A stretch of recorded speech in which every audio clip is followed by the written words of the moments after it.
Welcome to legend TV. నేను మీ అనిల్. ఈ రోజు అయితే మే డే సెలబ్రేషన్స్ అయితే బీఆర్ఎస్ భవన్లో అయితే గట్టిగా జరుగుతూ ఉన్నాయి. మరి మనతో మాట్లాడడానికి రాష్ట్ర ఆటో యూనియన్ లీడర్ అన్న అయితే ఉన్నారు. ఒకసారి మాట్లాడదాం. మరి ఏ విధంగా ఉంది, మరి వాళ్ళ కష్టాలు ఏ విధంగా ఉన్నాయని తెలుసుకుందాం. అన్న, ఈ రోజు అయితే మే డే సెలబ్రేషన్స్ ఎలా జరుగుతూ ఉన్నాయి, అసలు ఎలా ఉన్నాయి మీ సిచ్యువేషన్స్? మేడే సెలబ్రేషన్ అనేది ప్రపంచ కార్మికులు ఏదైతే ఇలా రక్తం చిందించిన రోజు. దీన్ని ఈ రాష్ట్రంలో ఉన్నటువంటి కార్మికులందరూ ఈ స్ఫూర్తి తీసుకొని ఈరోజు మేడే ఉత్సవాలు తెలంగాణ భవన్లో ఘనంగా నిర్వహించుకుంటున్నాం. మన బీఆర్టీ ఆధ్వర్యంలో ఈ కార్యక్రమానికి మాకు ముఖ్య అతిథులుగా కేటీఆర్ గారు కూడా వచ్చి ఉన్నారు. ఈ రోజున్న పరిస్థితి, నరేంద్ర మోడీ బీజేపీ ప్రభుత్వం కేంద్రంలో కార్మిక చట్టాలు అనేక రూపాలలో మార్పులు చేసి ఇలా కార్మికుల హక్కులను కాలరాస్తున్నది.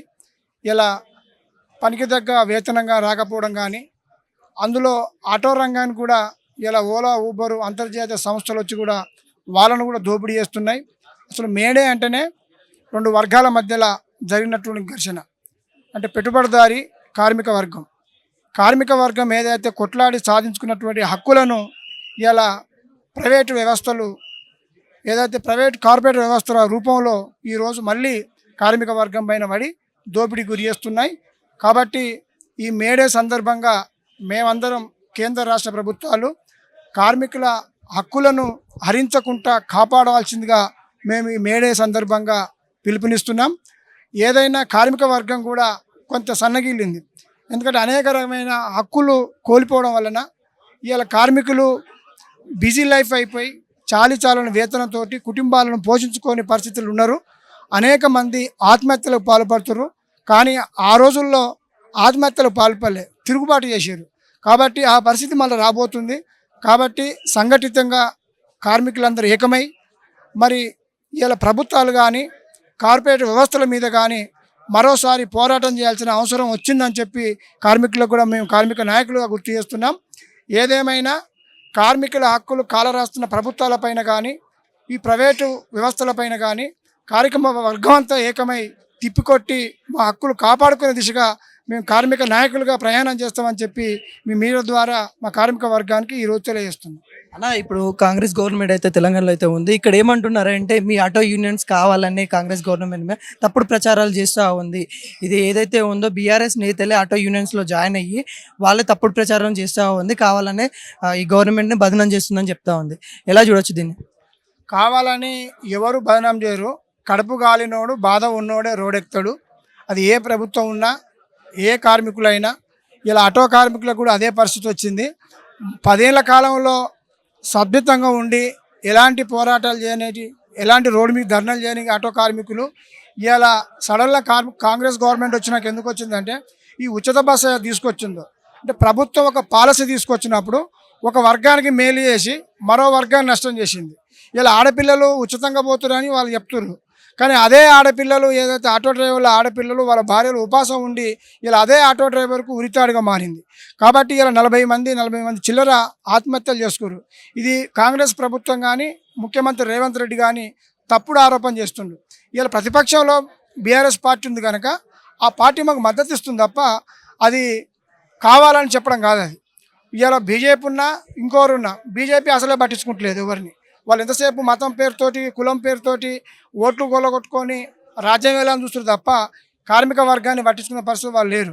బీఆర్ఎస్ పార్టీ మొదటి నుంచి కూడా ఆటో కార్మికులను పట్టించుకుంది. ఇప్పుడు వీళ్ళకి అన్యాయం జరిగితే కూడా పట్టించుకుంటామని ఇలా ముందుకు వచ్చింది.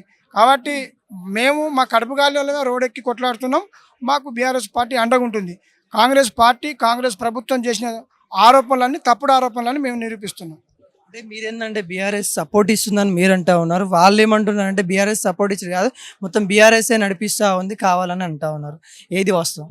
బీఆర్ఎస్ ఆత్మహత్య చేసుకొని చచ్చిపోని చెప్తుందా? కేసీఆర్, కేటీఆర్, హరీష్ రావు కానీ ఆటో డ్రైవర్లు 41 మంది చచ్చిపోయినట్టుగా రోజు మీడియాలో వస్తుంది, పేపర్లో వస్తుంది. మీ మీడియా వాళ్ళే అనేకమైన కథనాలు రాస్తున్నారు, స్టోరీలు రాసేస్తున్నారు. దీని మీద ప్రభుత్వ యంత్రాంగం ఉంటుంది, వాళ్ళు ఎంక్వైరీ చేసుకోవాలి. ఆత్మహత్య చేసుకొని చేస్తారా? ఇప్పుడు వాళ్ళు కడుపు గాలి బాధ అనిపించి ఏం చేయాలో అర్థం కాక ఏదైతే ప్రభుత్వ కార్యాలయం వాళ్ళది ప్రగతి భవన్ అని పేరు పెట్టుకుని ప్రజాభవన్గా మార్చుకుర్రో దాని ముందే ఆటో కాల్చుకోండి. ఇంతవరకు కనీసం అతను పిలిచి కూడా ప్రభుత్వం కానీ ప్రభుత్వ అధికారులు కానీ మాట్లాడిన దాఖలు లేవు. అంటే అది కూడా కాల్చుకుంటాడా? ఒక పార్టీ చెప్తే కాల్చుకుంటారా? ఆవేదనతో చేస్తారు ఎవరైనా సరే. ఇలా మేము కార్మిక దినోత్సవం జరుపుకుంటున్నాం, ఇది మా పండగనే, ఇది మా హక్కుల కోసం అని చెప్పి మేము చేసుకుంటున్నాం. ఒకరు చెప్తే చేసేది కాదు ఇది. కాబట్టి కాంగ్రెస్ మాటలు కానీ, ముఖ్యమంత్రి గారు కూడా ఏ వేదిక మీద కూడా ఇప్పుడు మీరు కనీసం మీరు ప్రకటించిన హామీల సంగతే మాట్లాడతలేరు. కొత్త ముచ్చట పక్కన పెట్టు. నువ్వు ఫ్రీ బస్సు, ఉచిత బస్సు అని పెట్టి మాకు ఉరితాడేసింది ఒక భాగం అయితే, మీరు ఏదైతే సంక్షేమ బోర్డు ఇస్తామని, 12,000 ఇస్తామని అనేకమైన హామీలు ఇచ్చారు. నీ హామీల సంగతి చెప్పరా ఆయన అంటే అన్ని ఉత్తర మాటలు, వాళ్ళు ఏగేస్తారు వీళ్ళు ఏగేస్తారు అంటే మరి వీళ్ళేగా ఓట్లేసింది. ఇప్పుడు గవర్నమెంట్ ఎవరిది ఉంది? కాంగ్రెస్ గవర్నమెంటే కదా.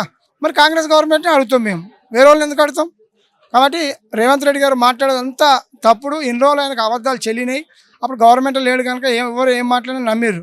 కానీ గవర్నమెంట్ నుండి ఇప్పుడు ఇచ్చే పరిస్థితి ఆయన ఉన్నాడు, తీసుకునే పరిస్థితిలో మేము ఉన్నాం. ఇచ్చేటోడే ఉల్టా మాట్లాడితే మేము ఎట్లా ఊరుకుంటాం? మేము రేపు ఎలక్షన్ల తర్వాత ఇప్పుడు కోడ్ ఉందని చెప్పి కొన్ని ధర్నాలు కానీ వేరే కానీ చేయలేకపోతున్నాం. ఈ ఎలక్షన్లలో మేము దమ్ము చూపిస్తాం. ఎక్కడ ఒక ఆటో డ్రైవర్ కూడా కాంగ్రెస్ పార్టీకి ఓటు వేయడు.